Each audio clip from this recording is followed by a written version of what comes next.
Assalamualaikum warahmatullahi wabarakatuh. Selamat pagi dan salam sejahtera untuk kita semua. Perkenalkan, nama saya Daldiri SHMH, profesi sebagai advokat, terhitung mulai tahun 2000. Dalam kesempatan ini saya akan memberi materi mengenai hukum acara Perdata 1. Dan dalam kesempatan ini kami berharap kepada peserta pendidikan advokat ini untuk dapat maksimal mungkin mempelajari dan mengaplikasikan hukum acara perdata ini dalam praktek persidangan sehari-hari, sehingga akan menjadikan advokat yang handal dan dapat memberikan suatu solusi bagi pencari keadilan dalam memperoleh hak-hak keperdataannya. Itu akan terima kasih. Selamat melaksanakan dan menempuh pendidikan ini. Semoga sukses dan menjadi advokat yang profesional. Assalamualaikum warahmatullahi wabarakatuh. Selamat pagi dan salam sejahtera. Kalaupun kita bicara mengenai teori, saya yakin kalian yang lebih tahu, lebih paham dari kami.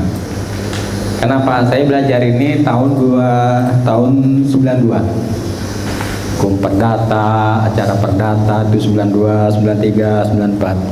Kalian 2016, 2017, jadi masih matang. Kalau saya mungkin ilmunya udah terbang-terbang semuanya. Nah, jadi saya tidak membicarakan lagi terkait teori. Jadi yang saya sampaikan nanti terkait aplikasinya di praktek persidangan. Karena nanti kalian akan langsung terjun nih, tidak belajar-belajar lagi. Nanti kalau kalian di pengadilan, Pak, kami lagi belajar, paling-paling ya nanti kau belajar di kampus saja lah ya. Kasihan pencari keadilan kalau kalian dipakai untuk belajar. Kapan saudara belajar? Kemarin sudah belajar, sekarang baru diaplikasikan. Karena biasanya antara teori sama praktek ada penyimpangan, malah penyimpangannya besar. Nah, sehingga di situ kalian belajar bagaimana teori ini diaplikasikan dengan praktek dan adanya penyimpangan tersebut tidak melanggar dari teori yang ada. Nanti kalian akan dapat tuh. Kalau di bangku kuliah kalian formal-formal aja, cuma di praktek enggak. Sama kita kayak rumus matematika, ketika ada soal waktu di sekolah kan kita lihat kan rangkaian cara ngerjakannya bertahap ya. Traktat, inilah yang harus kita pelajari. Maka kita harus belajar terus, membaca terus. Contoh, ketika kita akan mengajukan gugatan, yang pertama kita buat adalah misalnya gugatan ke pengadilan mana? Apakah itu ke pengadilan negeri Medan, atau ke pengadilan Pakam, atau pengadilan Binjai? Mana dasarnya? Di RBG lah itu ada pasal 142, disebutkan gugatan diajukan di tempat tinggal tergugat. Nah, itu dasarnya itu. Jadi kita harus tahu dasarnya dulu. Kalau kalian ada yang magang, sudah ada? Di mana? Di kantor Mengadam Syah. Adam Syah Kutu. Iya. Yang lain? Udah magang belum? Magang, ditanya kan? Anta gabung belajar di kantor advokat. Nanti kalau bisa, kalau ada nggak apa kita magang dulu, belajar bagaimana senior-senior kita beracara. Memang ketika saudara nanti lulus bisa membuka kantor, buka plang, nama saudara langsung bisa ketika saudara disumpah. Ibaratnya kita punya SIM, begitu kita selesai dapat SIM kan bisa kita pakai langsung. Tapi ketika kita dihadapkan pada kendaraan bermotor, apakah bisa langsung kita pakai? Bagaimana caranya? Kan belum tentu. Maka kita justru belajar terus. Gini juga kalau nanti saudara lulus, belajar terus, magang dulu.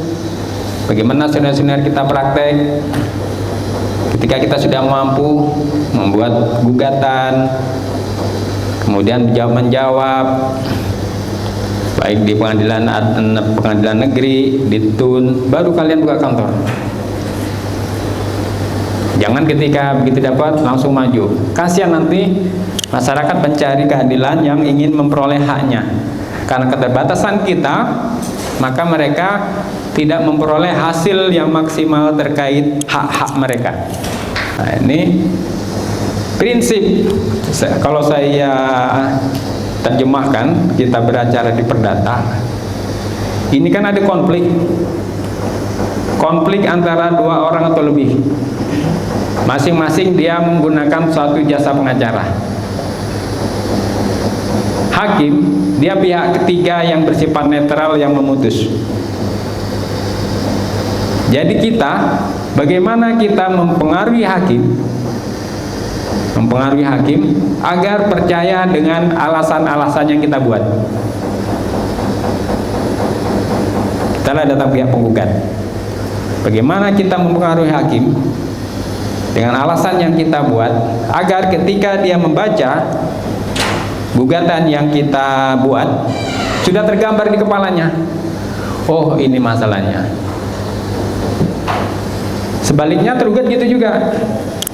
Tergugat mempengaruhi hakim. Sebaliknya, bagaimana gugatan yang dibuat oleh penggugat itu adalah tidak benar. Yang benar adalah versi dari kita tergugat dengan menyampaikan alasan yang ada. Maka itu dipertaruhkan terus, dibenturkan terus itu. Nggak ada penggugat yang membenarkan tergugat, dan tidak ada tergugat yang membenarkan penggugat. Kalau membenarkan berarti terjadi mediasi, kesepakatan, selesai. Penggugat akan menyalahkan tergugat, tergugat akan menyalahkan penggugat dengan alasan. Maka dasar awal adalah bagaimana kita mempengaruhi hakim dengan dalil alasan yang kita buat, sehingga hakim percaya bahwa alasan-alasan yang kita buat adalah alasan yang benar. Tergugat gitu juga. Karena kita di Eropa kontinental beracaranya berdasarkan tulisan, maka kalian harus pandai-pandai membuat tulisan-tulisan, pandai berargumentasi dengan tulisan. Ada lawyer yang dia pandai orasi, tapi ketika dia dokong pada suatu kertas untuk membuat suatu gugatan, dia nggak paham dia. Ada sebaliknya. Advokat juga ada yang dia pandai buat merangkai kata, tapi kalau disuruh mendampingan pidana untuk berdebat, untuk menyampaikan secara lisan, dia nggak mampu. Maka kenapa kantor pengacara itu banyak bergabung?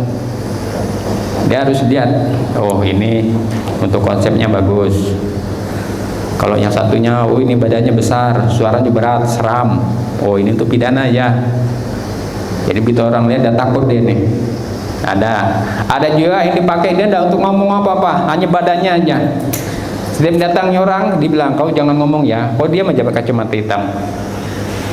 Kayak nagih, gitu ketok pintu, diam aja di pintu.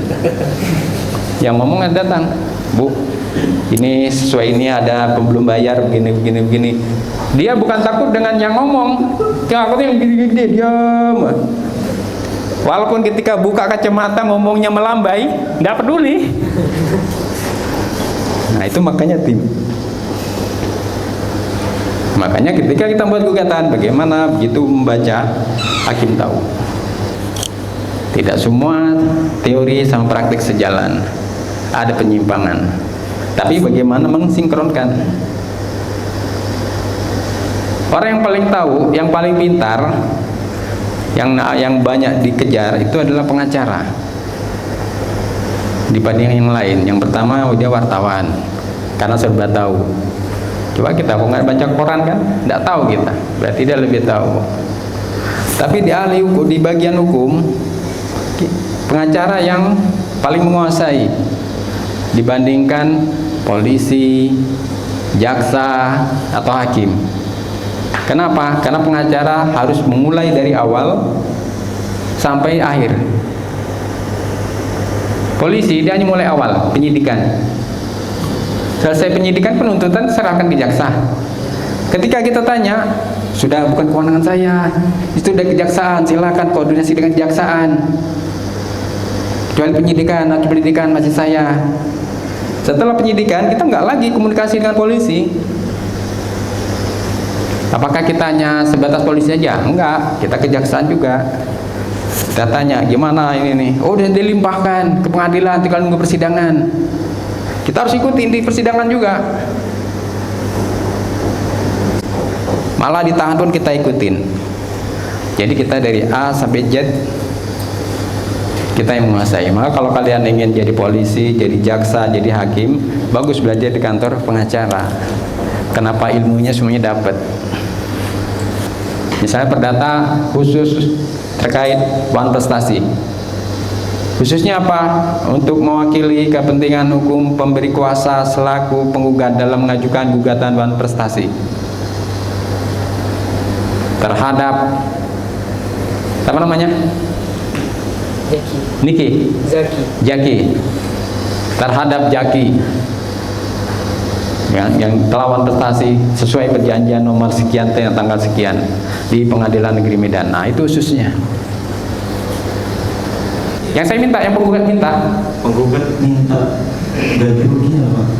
Oh, Bapak penggugat. Saya penggugat. Bapak penggugat. Kerugian saya 500 juta. 500 juta. Di dalam gugatan apa yang saya minta? Pertama kan. Yang pertama, Bapak minta ganti rugi dari kerugian Bapak itu 500 juta itu, Pak. Nah, betul, saya minta ganti rugi. Maka bahwa dengan demikian sangat beralasan hukum tergugat dihukum untuk membayar kerugian penggugat sebesar 500 juta rupiah secara tunai dan seketika. Ya, ingat, ada tunai dan seketika. Kenapa disebut? Nanti dia bilang, saya bersedia Pak terima 500 juta tapi selama 50 tahun. Sama juga. Kalau tunai seketika, langsung ini uang 500 juta dan langsung dikasihkan. Belum selesai kan? Itu yang kita inginkan dalam gugatan. Bahwa dengan demikian sangat beralasan hukum tergugat dihukum untuk membayar kerugian penggugat sebesar 500 juta rupiah dengan tunai dan seketika pada saat itu. Karena ini tawaran tergugat, ya kami bayar, nanti saya mencicil lah per bulan 3 juta, berapa puluh tahun selesai. Nah terus kalau tergugat tidak bersedia membayar, apalagi tuntutannya? Tergugat tidak bersedia membayar nih, meragukan, pokoknya dia tidak ada 500, kita ragu nih, tergugat nih bayarnya nih terlambat, apa yang kita lakukan? Pas. Nah, ini minta keringanan pembayaran. bukan kita gugat, kita jangan minta keringanan, kita nuntut ini. Masa kita nuntut kita minta keringanan? Kita gugat dibayar 500 juta, masa kita minta keringanan tergugat membayar 400 juta? Tadi tidak benar. Kita ngasih minta 500 juta. Setelah itu kalau terlambat kasih dia denda. Bahwa penggugat meragukan kemampuan tergugat untuk tepat waktu melakukan pembayaran. Tadi kan tunai seketika. Maka sangat beralasan hukum terhadap tergugat dikenakan denda keterlambatan sebesar 3% misalnya. Kalau ada dua permintaan. Pertama pembayaran kerugian 500 juta, kedua kalau terlambat denda. Ketiga, kalau dia juga tidak mampu membayar, apa yang kita minta lagi?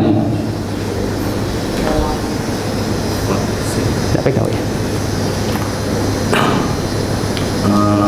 Sita harta. Sita harta. Kita minta sita.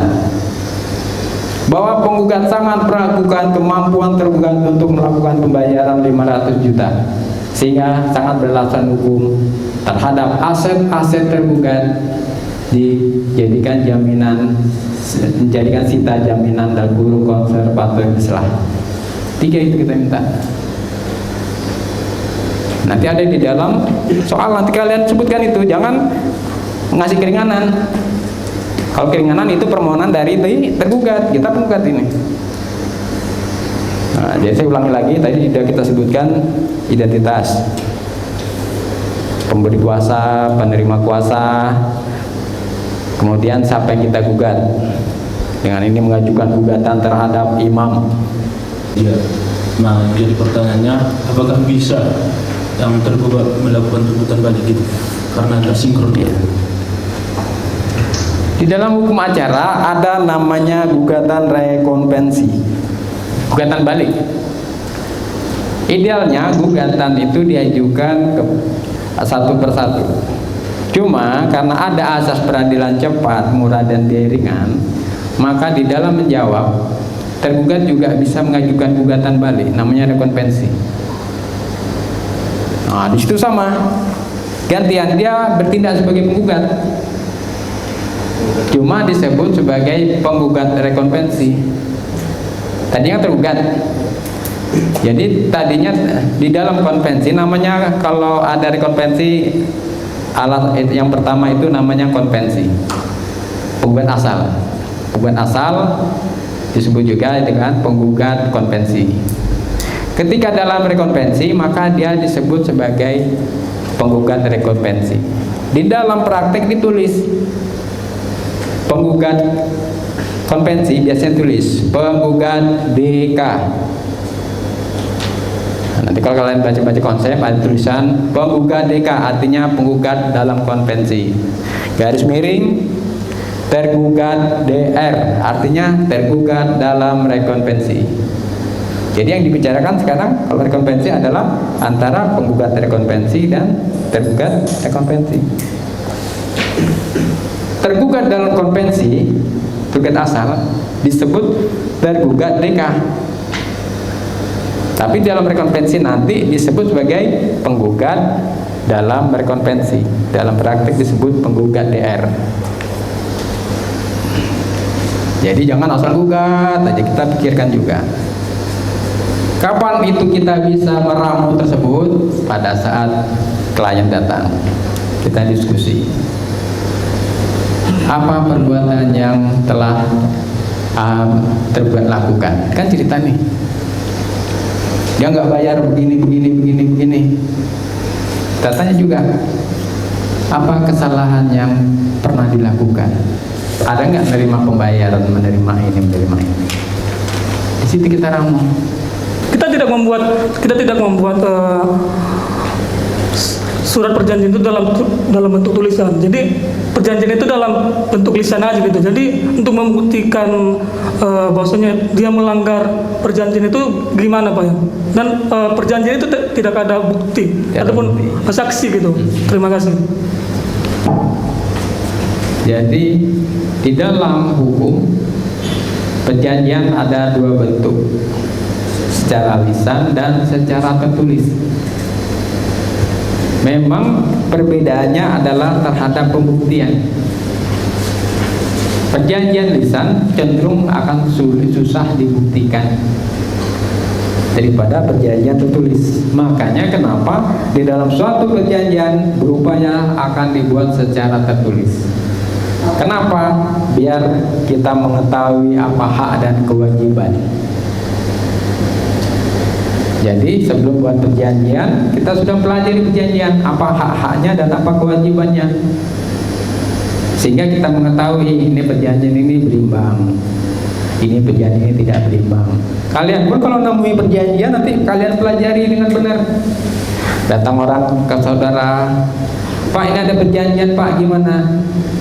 Jangan kalian iyakan aja, oh, udah berjanji begini. Jangan, Anda baca. Berimbang nggak hak dan kewajiban? Karena biasanya perjanjian itu akan berat sebelah.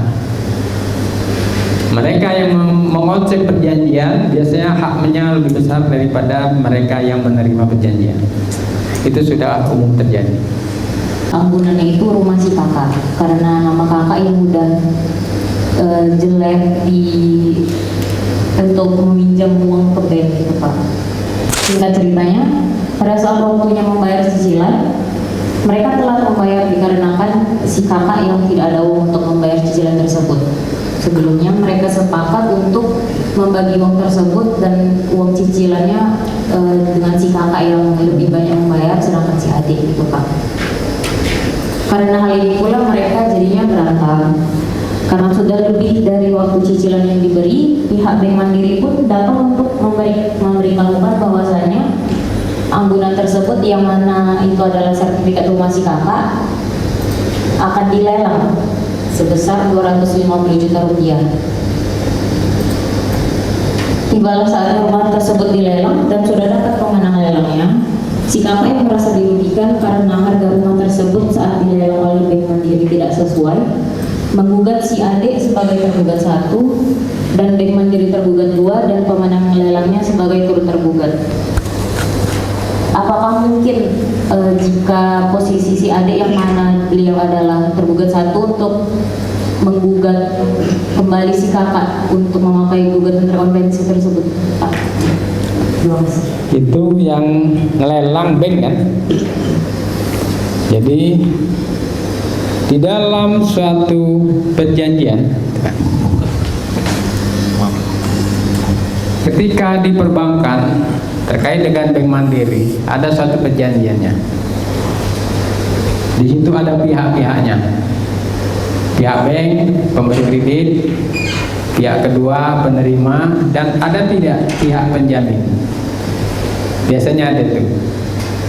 Biasanya pihak pertama pemberi kredit, pihak kedua adalah nasabah, pihak ketiga penjamin. Ketika terjadi perselisihan, apa langkah yang akan kita lakukan? Yang pertama, kita lihat pasal-pasal terakhir dari perjanjian penyelesaian sengketa. Apa isinya? Di dalam perjanjian ada klausul penyelesaian sengketa. Apabila terjadi perselisihan di antara kedua belah pihak, maka para pihak sepakat untuk menyelesaikan secara arbitrase. Maka upaya yang kita lakukan adalah melalui arbitrase yang tadi saya bilang.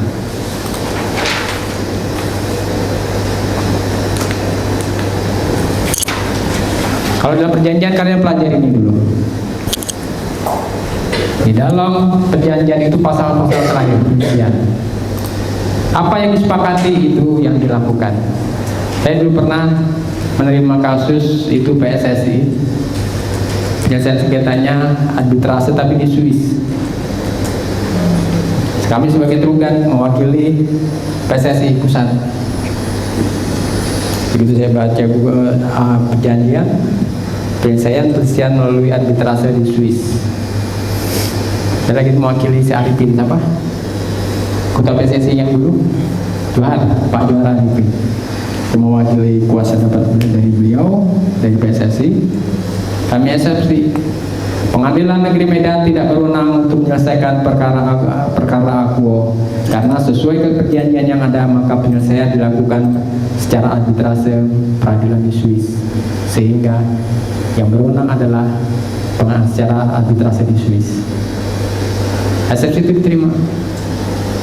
Di dalam putusan, hakim bilang menyatakan Pengadilan Negeri Medan tidak berwenang secara absolut untuk memutus perkara ini karena di dalam kesepakatan yang ada para pihak telah memilih peradilan tersendiri yaitu arbitrase. Nanti di perjanjian kan itu dulu. Begitu tahapnya yang kedua, siapa pihaknya? Kalau kita di pihak Bank Mandiri, kita cukup lihat pihak bank pemberi fasilitas. Pihak kedua siapa? Yaitu nasabah. Itulah tergugat 1. Tergugat 2-nya ada enggak? Lihat jaminan penjamin. Ada enggak? Sertifikat atas nama si kakak. Si kakak dimasukkanlah tergugat 2. Kenapa? Karena dia pemegang sertifikat. Biasanya kalau bank itu tidak langsung ke gugatan karena ada hak tanggungan, dia langsung eksekusi biasanya. Tapi biasanya pengacara pandai dia, biar dia dapat banyak kerjaan, kita gugat dulu, nanti kita gugat, nanti kita eksekusi, jadi 2 kali dia. Itu pandainya pengacara itu. Biasanya kalau seperti itu, bank langsung melaksanakan eksekusi, lelang eksekusi namanya, langsung dijual ke umum. Kasus seperti itu biasanya langsung lelang, ya kan? Bank lihat, oh ini ada nggak bayar di nasabah nih.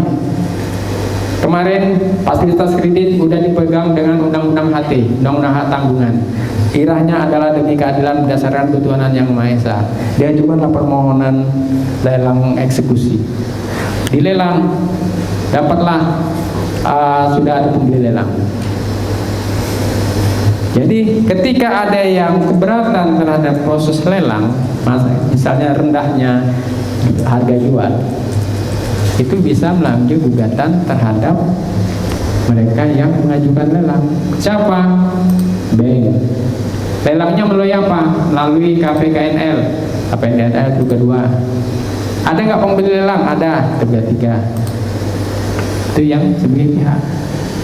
Siapa penggugat? Yang pemilik jaminan, yang pemilik yang namanya sebagai nasabah. Diajukanlah. Biasanya ini jarang menang. Jarang. Kenapa? Karena lelang dari secara umum, terbuka umum, dan lelang tersebut tidak benar. Misalnya lelang itu harus diumumkan melalui media, ternyata tidak diumumkan. Sebelum lelang ada peringatan kepada termohon lelang, peringatannya nggak ada. Nah itu bisa pembatalan lelang. Jadi ketika ada di dalam gugatan si ada kakak ini dilihat ada nggak pihak sebagai pihak atau bukan dalam perkara itu. Kalau ada sebagai pihak, kedudukan dia sebagai tergugat bisa mengajukan rekompensi. Kalau dia bukan pihak, ada orang lain, pihak ketiga yang saya bilang, dia bisa mengajukan perlawanan pihak ketiga. Orangnya. Silakan, Mbak dari yang. Ya, perkenalkan, nama saya Dedi Halomo. Kalau saya ingin bertanya mengenai sita jaminan, Pak. Ya. Sita jaminan kan tujuannya untuk menghindari kemenangan di atas kertas. Ya. Pertanyaannya adalah, apakah objek yang dijadikan sita jaminan masih dapat diperjualbelikan? Sekian Pak, terima kasih. Terkait sita jaminan, apa fungsi sita jaminan? Nanti kalian pelajari sita itu ada beberapa jenis. Ada sita marital, ada sita jaminan, ada revindikatoir, ada konservatir. Nanti lebih lanjut kalian buka lagi. Terkait sita jaminan, tujuannya adalah sebagai jaminan terhadap pemenuhan putusan tersebut. Dalam suatu putusan, apabila pihak yang dikalahkan tidak melakukan kewajiban di dalam putusan membayar, maka upaya pemenuhannya adalah dengan menjual aset jaminan tersebut. Dijual secara lelang, kelebihannya dikembalikan kepada yang tergugat, yang dikalahkan, sedangkan hak dari penggugat diambil dari nilai yang dilelang tersebut. Apakah aset yang telah diletakkan sita jaminan bisa diperjualbelikan? Itu juga strategi daripada kita ngajukan gugatan.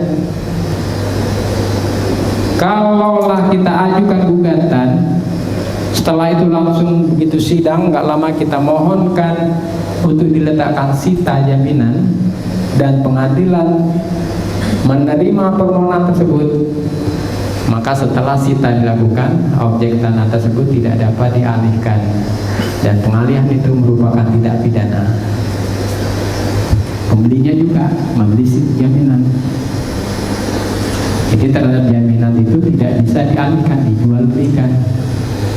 Kapan bisanya? Tunggu proses hukumnya berkekuatan hukum tetap. Apakah sita itu, objek itu dijadikan sita atau tidak? Tidak semua hal yang kita ajukan di gugatan akan diterima, termasuk sita jaminan. Karena kita mohonkan lagi untuk sita jaminan rumah. Katakanlah rumah di Jalan Gatot Subroto, kita ajukan juga buktinya, bukti awal, biar meyakinkan pengadilan bahwa benar ini adalah objek yang akan disita dan jelas pemiliknya. Kalau nggak jelas, ya sitanya nggak dikabulkan. Ketika tidak ada penyitaan, maka objek tersebut tidak dalam keadaan sita, ya silakan. Biasanya disitulah trik-trik dari penggugat, tergugat untuk mengamankan aset-aset yang ada agar tidak dikenakan sita tersebut. Itu yang saya sampaikan. Lebih dan kurang saya mohon maaf. Assalamualaikum warahmatullahi wabarakatuh. Selamat siang dan salam sejahtera untuk kita semua.